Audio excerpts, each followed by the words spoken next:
flexion, internal rotation. We do a slight distraction or traction, and then our glide. Posterior lateral glide. Okay? Anterior glide is going to help for extension, external rotation, stabilize, and we're going to do our glide.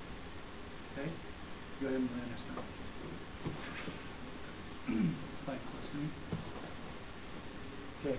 If we're going to have our patient in a prone position, then we're going to go for our anterior glide, where we have them as close as possible. Do that. Go ahead and relax. There we go. So our 50 degrees of shoulder flexion, 25 to 30 degrees of abduction, slight traction. Here's our hand, lock our elbow, and we're going to do our anterior glide. The thing that you want to make sure that you're careful on this one, Barbie shows it in all the classes. It makes me a little bit nervous, so I want you guys to be a little bit nervous doing it, because in the majority of people that dislocate anterior, like 90% of the people. Okay? So the way that I showed you the first one with the patient lying supine, now you're going to have to overpower them with your muscles. Here, you just drop my 180 pounds on her shoulder and it just slides right out.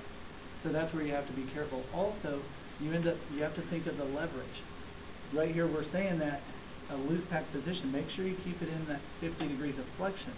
If all of a sudden we gradually start taking her up into extension, this is a closed pack position. Now the anterior capsule is completely wound up tight and we're mobile.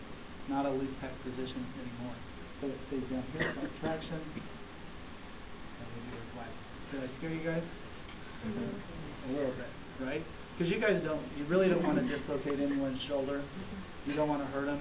It's been years back, but it's like 8-10 years ago. After doing the class, we had a patient come in and had to be treated for 6-8 weeks for anterior shoulder, like instability from doing the modes. That's what we don't want to happen. So if you're going to do it this way, go ahead and do that. Well, you should be scared. Yeah, you should be scared. On your staff. That's with your partner before they Yeah. touch you.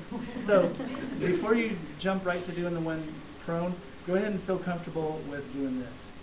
Because I think you have a much better feel when you do this. You're going to have more leverage, obviously, if they're prone, because you're going to use your body weight. But assess this one before you do the prone one. Okay? So now let's go ahead and practice those. You